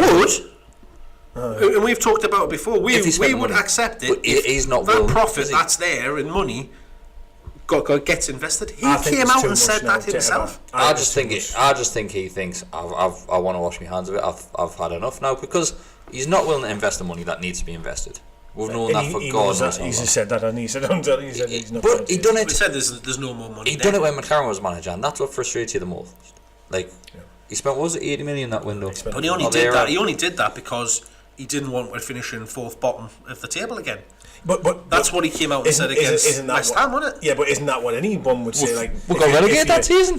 No, we did, but you couldn't blame Ashley. You couldn't blame him for that. Oh no, wasn't that his fault? No, but it was, because he was the one that employed McLaren. But isn't any owner, or any manager, or anyone, if you were a manager and you've just finished fourth bottom, you're going to go home and go, fuck, I need to act here. To improve. Every single human being in the world would say that time he was. Of course he would. He was right what he said. Of course he was. If we're doing shite, we need to do something about it to try and sort it out. Unfortunately, it didn't work. It went even worse. But let's just hope. I mean, he wants it sold by Christmas, which would be the best Christmas present ever to anyone. Like champagne all day. Like literally the day. I'm telling you now, the day he leaves, we've got to have a party. Like. You don't seem confident that this club will be gone. Well, you didn't think that. The last one we were talking about the other week. Are you more confident now after yesterday? I said it'd be gone by Christmas. Like the only thing is that the fact that it came out and said. Just gonna whip this flag. That it's up for sale, as if making that statement. It's not just that statement. It's what's included in that statement. Remember, it's saying that he's willing to accept.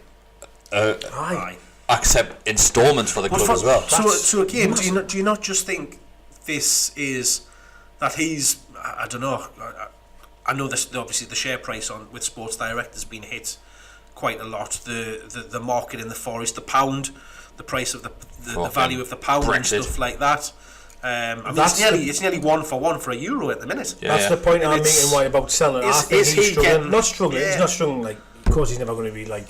Having like 20 quid in that. But I'm saying though, in his sort of vision, I think he's worried about his own personal worth. Because he has got a lot of money tied up. And he's thinking, hang on, if I can get rid of this and just have all that money, happy days. And that's maybe why I think he's doing it. And that's the only thing, is that if there is people sniffing around or talking in the background, is he just doing that to put it out there up front? Look, if you do want, come to the table and negotiate with us. Do you think that there's someone interested in the club that's got the money there and saying, right, what's he got the club up for? It's like 350, 400 or something he wants for it.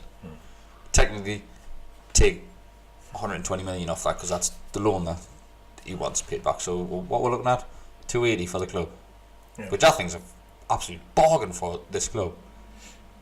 for what it can achieve, not currently what it is. Well, to be fair, what it is currently, we've got. Well, that's what I'm saying. On paper, for an investment company, is that like imagine a buyer comes in and like normally you've got to look for a decent manager to bring in. That's already there. The fan base is already there.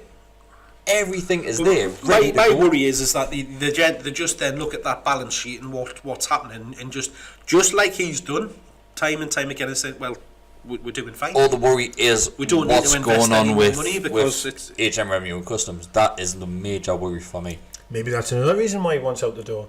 But he's always going to be liable for that. Well, he is, I suppose. Well, not him, is it?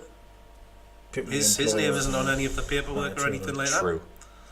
But maybe that's just another reason why he's I just want out of this. But from a positive point of view, do we think maybe the offers in, someone's offered him, say, if he wants 350, someone's offering him 300 million, right? And that offer is there on the table for him to take. Do you think now this coming out is thinking, let's try and start a bit of a... If an offer had been made, it wouldn't be this quiet. The press would have got out there. Apparently there are 4 parties. No, there's 4 parties which have signed the deal to say nothing's allowed to be leaked. So there's not one company or news outlet that's going to leak any of that because it'll cost them an absolute bomb. They'll never ever make that money back by printing stories about that. Well, we'll probably never know. Maybe he's trying to start bidding more, yeah. Maybe he's trying to start. Well, that's the thing is, if there are a couple of people interested and he's just saying, right, well, you know, if you are sniffing around, then show us the colour of your cash, and then it's between whoever. So do you think it's Amanda Staveley that was the other week? Do you think these talks, whoever she's representing, or if her herself that's involved in the buying of the club, do you think this is a lot more advanced than what we think? Do you think that there's something solid there? I honestly do. Something feels different, doesn't it? Oh, absolutely. That whole interview that he did on the telly, man, I think it was all that was all working from there. It was all something was going on then when he did that interview, and he said, and especially this fella that's coming lined up by a sell the company, club. He was a key thing as well. Justin Barnes, he was on Sky Sports the other day talking about it. Him coming in. I was surprised that it wasn't him that was on Sky Sport News last night. To be fair, who Ash? No, Justin Barnes. Justin Barnes. Yeah. Maybe he's not. It was his lawyer, wasn't it? I've never seen. He's got a lot of people. What was all that about, like? Oh, well, he just come out and said that. Just when the statement got released, and then he got interviewed and stuff like that. He just elaborated on the statement, really. Oh, was that the baldy fellow? Oh, well, I thought that was Justin Barnes. No, that was his lawyer. Oh, right. Michael. But he's got all these people on board now for one reason, and it's to sell them. Yeah. So that there's a difference from putting the club up for sale than looking for a buyer. Yeah, absolutely. He's paying people. He's employing people to sell them. That's their whole promise to do that. You know, if I'm being kind of looking at it from the other point of view, did he bring them in at the start of the season because he expected us to be struggling this year, based on the fact that he hadn't invested much money into it? I don't know if are we just going to scrape by? He thought, right, well, I need to cut my losses sooner than later, but then obviously it's been a bit of a surprise that we have gone on to achieve, because we didn't think it was going to, we'd be up at the top of the table like this. People slag off Merson for his predictions, and I'm going to be honest with you, I wasn't far behind him. Exactly. To be fair, I didn't think we'd ever win, but I've been especially used to. Yeah. No, I was very negative, and I hate to say it's my club. Well, that's because of our expectations based on what we've seen over the past couple of years. Oh, listen to someone that doesn't support Newcastle. Our expectations we should be finishing in the top 6 every single season. Well, even the talk bloody every other bloody supporter of any other club has got an opinion on this bloody Newcastle United takeover and all of that kind of thing. We've always been massive news. Do you know what it is? Friggin' John Hartson yesterday. What was he banging on? I'm blocked by John Hartson. Mike Ashley's the best thing since sliced bread. I'm blocked by him because I just said he was a prick once when he was on TalkSport, so he blocked us. I think I'm blocked by most of TalkSport. I'm blocked by TalkSport Drive. They're all arseholes. There's one I hate on there. Colin Moore, he's not on anymore, is he? Can't remember his name, but he's I never listened to it, so that's why I don't interact. I used to listen to it religiously, and over the past, in the Championship, I never listened to it, and it's probably, I've been TalkSport free for about a year. I think we should start like a little club. I've never listened to it. It was on Twitter when we won the league, and they were saying that he's never won it, Brighton lost it. They didn't. Yes, they said that. They actually said, "You've never won the league. Brighton lost the league." No, but I'm sure the week before that they were saying Brighton's won it. Like Rafa Benitez is a failure. Yeah. Aye, that's right. Yeah. This is why TalkSport is only there to antagonise fans, to get people to fucking ring the 70 pence a minute phone lines. That's why it's there. It's an absolute con merchant, man. The absolute the absolute pits of a station. And I just hope a station comes along that offers a lot more than what TalkSport do, because TalkSport have got the full audience at the minute. Did you used to listen to Three Legends when it was on? Yes, I did, but that started going down. The Three Legends started getting involved with the clubs, so they were so scared and slate the clubs, and they're all set on the fence. It was never the same once Eric left. They do it with Total Sport. If you listen to Total Sport, they do it the same. If anyone slags the club off, they just sit on the fence, and I know they can't go out and start slating because they've got access to certain things. But under the dog days of Pardew, right? Malcolm MacDonald was never shy of having he used to be the most. Slavin was the same. He used to have a go. Gatesy used to do it. Did Slavin not get banned? I think he did. Gatesy got banned. Gatesy got banned. He wasn't because they did. They used to slag them off. Look at Bridges when he's on TalkSport and he slated Sunderland and he got banned from the stadium. Like, he went and get in the press office once and the ban wouldn't let him in. I thought they would be desperate for people to come in. Wouldn't let him in. Wouldn't let him in. Fucking banning him. Aye. Fucking hell! Did you see their attendance at the weekend? 20,000 they said was there as well. But I know they've got to say that attendance. It's ridiculous, these rules about attendance figures. Absolutely ridiculous. By far the greatest team the world has ever seen. Absolutely ridiculous. It really boils my piss because the clubs have got to do this, and I hate it when fans say why they're saying they've got like 20,000 there. They've got to do it. Like, look at St. James' box. They say to sell out, and you can't see patches like where there's no one. But the tickets have sold for that. It's tickets that have left the stadium, innit? And I know Sunderland do give a lot out to schools and even Ghana. FTN, free ticket Mackhams. But that's what it stands for, isn't it? What are we talking about there? The takeover. So we're back on the people that were thinking about buying. How far along do we think it really is? Right. In this better shite. Who did you just talk about? Findus crispy pancakes or something? Who? Kraft cheese slices. Robert Kraft, from the Patriots guy. I hadn't even heard that rumour. Hey, well, he's number one. But it's only the betting, but he was number one on Paddy Power, and I got really excited because in Patriots, he's my NFL team, and them just win everything. Yeah. And he's got this ambition of he's not involved in the money. Couldn't give a monkeys about money. He's in it to win things. He's not in it to make. Sounds like my kind of owner. No, honestly, that's right. That's why he's like with the Patriots. He only wants the best players, the best stadiums, just to win things, and that's why they've won everything, because that's his sort of motto, which would be lovely. They're the type of owners that have came over and failed here, though, isn't it? In the past, is historically American sports personnel. I agree. Like I agree totally. Like I do, and that's why I'm more kind of inclined in this Amanda lass. Like I like her, and I didn't know about that, and I said it's ridiculous to think that. Of course, you big pervert. No, it's not that. No, it's not. No, she's got nice blue eyes, but it's not that. There's something about her. I don't know. I just think she's. You've only seen 2 friggin' pictures of her. She was one of them. She's on a radio. She's from Yorkshire, isn't that's a good. That's from Harrogate, isn't she? I'd rather have that with Arab backing than a Chinese person.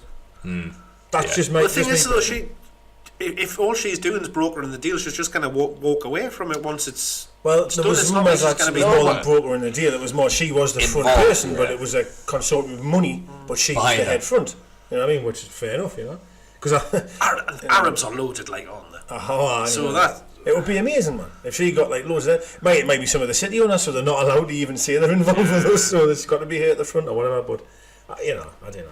I just worry when I see that. They've already got a lot of their money tied up, though, then Man City, Paris Saint-Germain, and then bloody New York City. Yeah. They're trying to take over everything, aren't they, in fairness, and they're doing a good job at the moment. But that's it, they're filthy rich. Let's get on to the whole, what Deka just mentioned there, the whole better your devil you know thing, grass isn't always greener bullshit, right, which is coming from our own fans most of the time.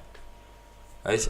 When the news broke that Newcastle was for sale, like openly we're looking for a buyer, not just for sale, we're looking for a buyer. You get fans come out saying, oh, what if we get the Venkies, what if we get this? We're at the point now where we've got to take this risk, or we're always going to be it's struggling that as a football club. Crossroads, isn't it? You go you've got one way or the other. You've got to take a chance. At least you know what you're getting with him, is that. And all the pundits are coming out and saying, oh, Newcastle don't realise how good they've got it under Mike Ashley. He's wiped the debt off, right? First of all, he hasn't wiped the debt off. He's passed the debt on to his own companies. Yeah. Right? He's covered that debt for now. But that debt is still there. When he sells that club, that debt is still there. Because Newcastle United is not worth 400 million quid. Right? But he could have been clear in that debt, which we've mentioned before, with his advertising. He could have. It's everywhere. But then he's just taking money out of his own pocket, so he's not going to do it. That's why, right? So let's look at the things. Why? But it's not that it's essentially he's not, because he would be paying back that loan, because that money isn't his. That's in Sports Direct. That's the company. No, but it's a PLC. He reclaims that money from selling the club, because he wants to sell the club for 300 million. Then he wants his 100 million back. So that's where he's getting that money back. And if he had been paying for his advertisement, where's he he would got only that be money getting from in the 300 first place? He must have taken it from either. Probably overdraft. Probably just selling an overdraft, mate. Well, did he not have a no interest overdraft or something? Yeah, that's just been an overdraft for one of his business guy. Because he's got that much money. I know he's got loads of money, but 120 million overdraft. Like for all these pundits, which will say Newcastle fans need to consider themselves lucky for what they've actually got, right? And compared to a lot of clubs would do, right? We're not saying that. As a businessman, you cannot knock him. Yes, so right. Time and time again, he's got a good business brain on his head. But some of the things he's making return a profit. There's not many clubs in the Premier League that make the money we do, without having to, sell all the players or and that kind. And yes, I know we've done that as well, but we've constantly been in profit. I think every season of Ep.7 maybe he's one of the very first ones since he's been here. You can't look at the rest of the, but not just the Premier League, most football teams in the world, and say that is the case. So let's look at the things Ashley has done as an owner, right, which stand out in our heads, like over our fan base, right? The first thing which we've got written down here is the whole thing with Keegan, right? Keegan leaves, right? Well, he brought him. He brought him. Yeah. But he's gone because of things that broke down in the boardroom. False promises and stuff like that, right? Keegan took this club. He took the club, right? And Keegan loves this club. There's no denying that, how much he loves this club. He took the club and Mike Ashley to court, right? That's how far it went. And Keegan won his lawsuit against the club. And he got a fortune, right?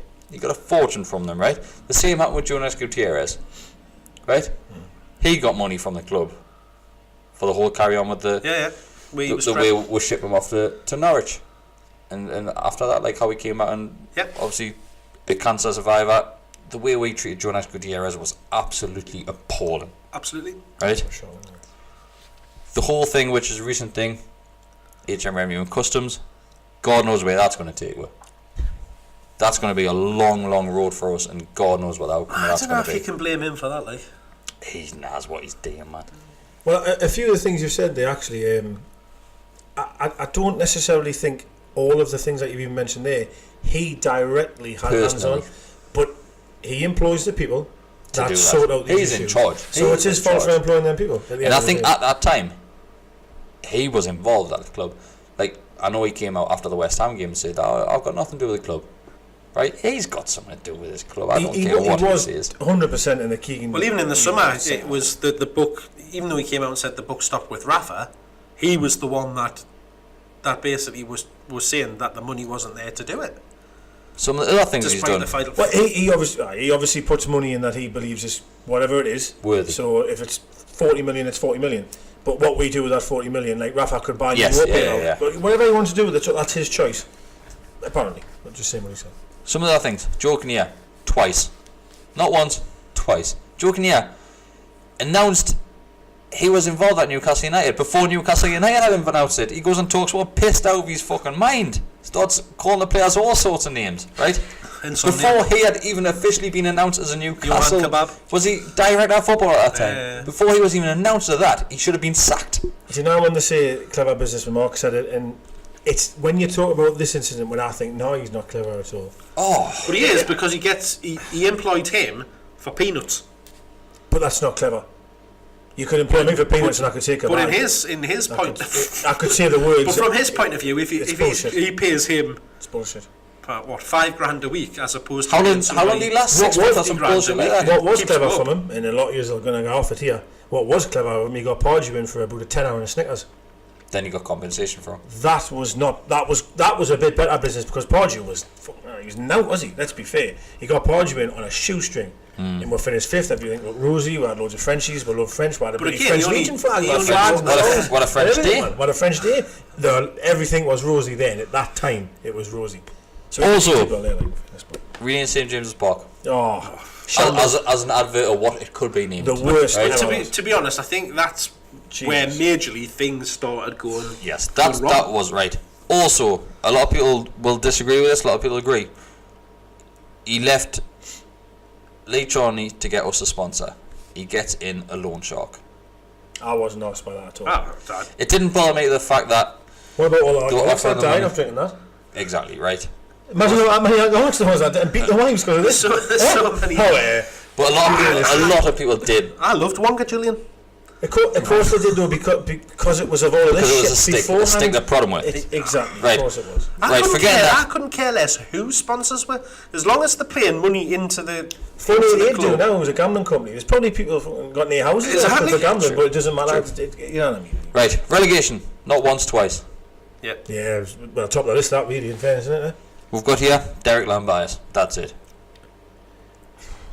Jesus Christ. Hey man. And alongside him, Dennis Wise. But then when Lambias, which brings us back to Keegan. At the end of it, Lambias was even coming out and talking about things he in said the club and stuff like that. He said he went. You have no idea how exactly. he can yeah. be. Right. Carrying on. We've spoke about this advertisement for free. It's a disgrace. He's making an absolute fortune. Newcastle United is the best thing that's ever happened to Mike Ashley. Well, I doubt. I think he goes on about how much it's cost him, but how much has it actually brought in? And that is why he hasn't really pushed forward with sellers, because he's allowed to hawk his bloody advertising, and it's even on the friggin' roof, man.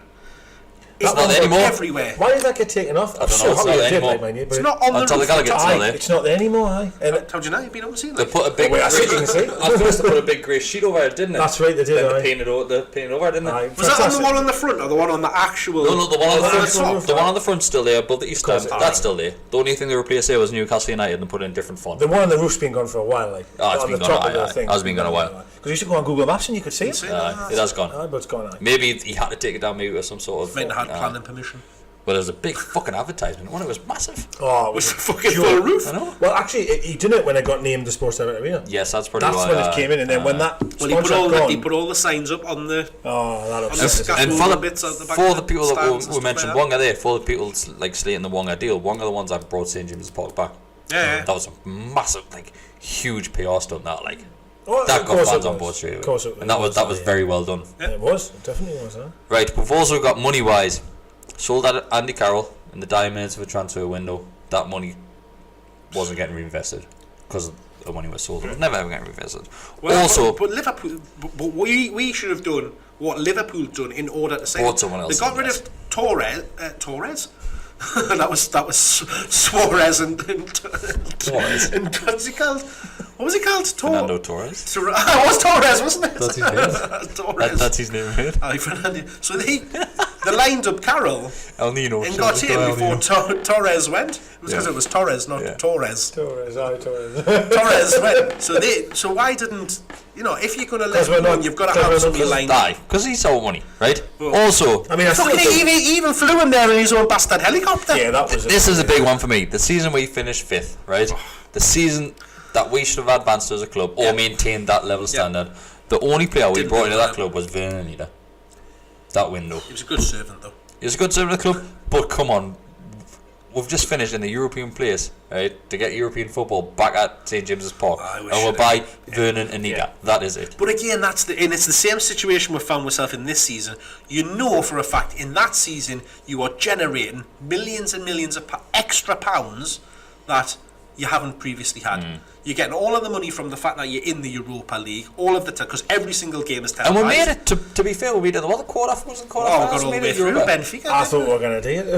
Listen, you can that Benfica game was I know, in the last dying into that Benfica game, who are pushing up, and that's when they scored the two. Was it 2 goals in this quick we were very succession? unlucky. Very unlucky. That was heartbreaking. We were the only reason they scored those 2 goals because we were gruffing our arses to score a goal because we had to should score. have scored. We had chances. Cisse had a couple of chances as well. Okay. I love Cisse. I did, but I love them nights. I love them European nights. You knew that was coming. You knew that revenue was there. But it's not even that, is it? It's speculated to accumulate. If he wants to bank it, he could bank all of that, but just spend the 35 million you got off Carroll the 2 seasons before. Yeah. We'll finish this. Keep all that money. Spent that, has he? Buy wallpaper. Keep it. Do what you want with it. But the 35 million you got for Carroll 2 years ago, he only spent 6 million in here. Well, it's been looked at time and time again around since he's came in. The balance sheet between who we've bought and who we've sold, and we're still massively in profit. Yeah. Where's that money? Where is it? It's him. He's got it? Man. He's spent a lot. He's got it somewhere. He's obviously, and that's what, going back to what you said, there was 2 things that financially in his pocket, Newcastle's the best thing that's ever happened in his life. 100%. On the other side, his personal life and what it's put him forward as is probably the worst thing that's happened to him, I think. Do you think he's bothered? He's probably not. The only thing I would say personally, right, if I owned a football club, I would love to take my bait in the match. He can't do that. But he could. Well, maybe he might. Used to, but it got to the games and stuff like that. It got to the stage where he's bringing his daughters and we're shouting, "You fat cocky bastard!" I wouldn't want my daughter sitting this. Yeah, that's true. I'll be honest. But he brought that on himself. I'm not saying he hasn't. What I'm saying though is that on a personal side, that's what's gone against him. Probably the worst thing that could happen. But for the last what, two, probably 3 seasons, we haven't really been that bothered about it. No, I agree. We haven't. I agree. But I still. On that, when McLaren was first appointed, I think you attended quite a lot of games at the start of the season. Because he started coming back in, didn't he? Because obviously the money that had been spent. Well, it wasn't just that. We're banging on about getting rid of Pardew. He didn't not only get rid of Pardew, they got rid of all the backroom staff. Carver went, Steve Stone went. I was over the moon that we got rid of everyone. Yeah. And I thought, wow, he's actually turned the corner. We've got a whole new backroom staff. We've put money in. It didn't work. That's it. You think and we've had so many false dawns where you think, well, we've turned a corner with him here. He's done this, that, the other. You cannot be trusted. You can move forward, and then you things are going along lovely, and then bang, something else. He did that with the stadium name change. I'm sure we were doing it at that time. We were ticking along quite nicely. Probably. And it was as if he just woke up the one and thought, I need to piss them off again. Bang, I'll do this. We've known this is what happened in Newcastle United. As soon as something's going well, you know something's going to come around the corner. It's going to drop a bombshell on them. Everything's going right. Each time revenue customs comes up. That's true, it did. It did. There's always something on the line in Newcastle United. Going back to the very, very first part you said, was we're at a crossroads now where we'll have to take this chance. It probably, what it is, it could be worse.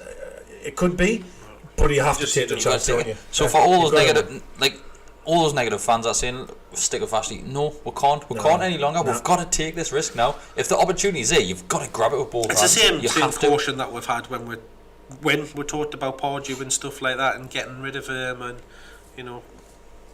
X, Y, and Z, other things where you're at that junction where basically you've got to go one way or the other, and it makes you've got to. We're going through the dark forest, aren't we? We're taking that truck. That fork in the road. Truck. If there's a truck that's taking us through the forest, we'll take the truck, mate. I go back to when Rafa got asked the question about her being in the stands, and he kind of just smiled. Had that little. He knew then. I'm not saying it's her, but he knew then that something was going on. This ball's rolling and that's maybe why he stayed. Maybe that's why he stayed, because he knows he's going to be going. Maybe, I don't know. I mean, if something's, it's going to come out at some point, isn't it? But I don't know. I just don't want to get my hopes up too much. Right, let's dive straight into the questions, because this one's going on for quite a long time, right? And we're going to get kicked out of the pub soon, because it's 2011. Right?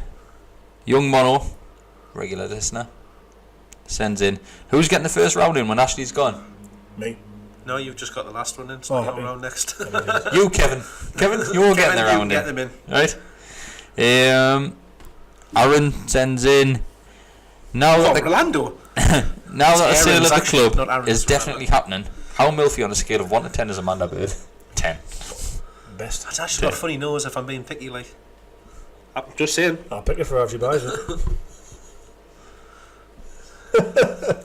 Right. Got standards. Dom sends in, who do you think would be the best at crown bowling in our current squad? Ooh, crown bowling. Crown bowling. Explain what is that different to bowling? Isn't that like lawn bowling? Lawn bowling, yeah. Or is that the? Oh, it's got to be Rob Elliott. Has to be. He's a decent... You need someone that's calm. You need someone that's calm. He's not fucking launching the balls out of his head. Did he not come out and say that he did? I've got a vague recollection of somebody playing bowls in our squad. Was it Rob Elliott? I could be wrong, maybe. No idea. Listeners, back us up on here. I'm sure that I've got a recollection of one of our players actually plays bowls. Maybe good last season. My money would be on Elliott like that. I think it might be. 100% like you said it. I can imagine him doing that. I mean, you can. On the Metro, his little bargain. Right, Josh sends in. We've had a Diome v Lascelles, but who would win in a fight, Manquillo or Yedlin? We didn't discuss that, did we? Actually? No, we didn't know. Yeah, Yedlin's got a bit more stock about him, hasn't he? Yedlin, yeah. Like, Manquillo looks like the type of kid that would cry, like sit on the ground and cry if someone came over. He's because he's Spanish. Spanish are all soft as shite. Miss. Right, Rob Fish sends in. Where do you think we can finish this season based on our form so far? In the Premier League. I'll take it. Well, I said it from the day one. On this form, there's a lot worse than us. Have we got new owners? Well, we a lot worse than us. Did it say, surprises me, but there is. I said I would take bottom half of the table. Like that gap. That gap, but I said 16 we could, all the time. But. You don't want to get your hopes up, but if we keep, as organised as we are, grafting, and every single player is working their arse off for each other on that pitch.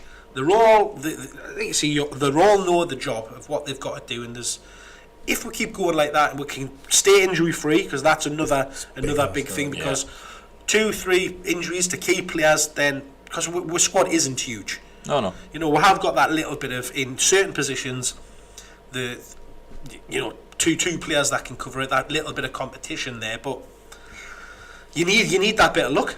The question is based on this form, so if we could continue this all the time, I think about 13th. 12th, I was going to say. But I think... based on this form, I think we could finish higher than that. 6 to 10. Fucking hell. Well, based on this form. Deluded Joe. I don't think we will. No, unless... we go through this season without picking up any injuries, without picking up any suspensions. January's fast approaching. It's fast approaching. Getting there. Christmas and New Year is always a tough time. Right, Darryl Mitchell-Hill sends in.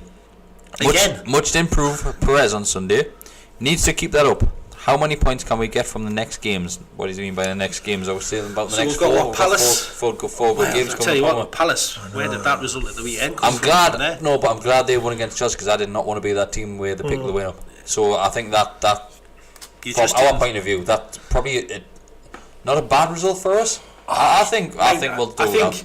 I think because I seen the game, and I think it was more how bad Chelsea were rather than how good Palace were. I would have rather than drew that game, I'll be very honest, rather than winning it. But because it gives them a bit of confidence, doesn't it? But the difference for them is Zaha's unreal. Back. He's back. Right, Ian sends in. Would you prefer to have Amanda Stavely take over or Tino Asprey and his cartel mates? If Tino took over the club, it'd end up in fucking shambles, wouldn't it? Absolute ruins. Yeah, it'd be bad. Like, is it legal money? They'll have to get T-Rexes running about the big place, wouldn't we? Mental with that T-Rex costume, that bloke, like. Right, R&B. Just a minute. Is he still selling these condoms? Mate. Tino's blobs. Bad, God knows what he's selling. Somebody look it up. Right, Mark has sent in. I agree with the criticism of Perez. However, he is getting on the ball to make the mistakes. He isn't disappearing in games. It's all well and good getting on the ball, but if you're making the mistakes, you're always going to get some criticism. Getting on the ball, it's whether you do anything with it. I know what you're saying. He's not shying away from, being there and making himself available. That's fine. It's that going forward bit is that he is partaking in that. But like I said before, when you've got your other striker on the pitch running past you to go and cover a player that you're nearer to, that makes you look like a mug. Fucking wrong there. Makes you look like an absolute mug. That's what that does. Right, last question. Ryan Patterson sends in. Late question, because he sent this an hour ago. Is Stan Collymore still a potato? Yes. Stan Collymore is still a potato, and he probably still wants to fight us. That was a weird day, wasn't it? He'd win. He probably would win, like, to be fair. Yeah, I hate him. He's such a weirdo, man. Like, absolutely. he offered, like you said, he wanted to fight us, then he Deleted, blocked us off Twitter. Have you ever seen that, he done that talk show he had, and it was, when the guy rings in and he's like, did you see the Chelsea goal? Did you see Lampard's goal? And Connie Mills goes, yeah, he goes, God. He'd been talking for about 20 minutes, to him on the radio show, and then he says, did you see Lampard's penalty? And Connie goes, yeah, and he goes, God, he hit that like you hit Ulrika. And it just, for about 2 seconds, just goes stone dead, and he goes, thanks for your call, Chris, and he just moves on, doesn't he? It was hilarious, like, really, really good. Brilliant. Aye, who sets up their own show in the front room just because they got sacked from their original game? Well, he paid to go over for the Euros or the World Cup, whatever England was fighting, and he was like every on the tournament. street. Journalist. He was like on the street, like when all the hassle was kicking off, and he was like, I'm here and I can report for anyone, like trying to like sell his soul to try and get a job. I was like, you're a fucking arsehole. Right, so we'll wrap it up there. Alright, Palace will beat them. Neighbour. Yeah, I'm going 3-1. Should be Palace. 3-1. What you were saying? Damn, I've got 3 goals in it, but I'll go for 2-1. 1-0. We'll take it. Right. And look at this, all three were tipping a win. We're going to get beat. Thanks for listening. Thanks for watching. Thanks for watching. Wait. Oh, you're forgetting something. We've got a next video coming. Yeah. That's my card. Kind of bore me, doesn't it? Until we get a drink in. Shit. I know. Right, the battery's dying on camera. Right, but we've got another video coming after this one. Because recently, the news broke that a Turkish biscuit man was after her. Turkish biscuit man. Those rumours have now ended. He's definitely not going to buy her. Right, but he also owns McVitie's. Right, McVitie's make Jaffa cakes. So Mark, we're going to find out how many Jaffa cakes you can fit in your mouth at one time. Rafa cakes. Do you accept the challenge? It's about me. Right, next video. Thanks for watching this one. See you soon.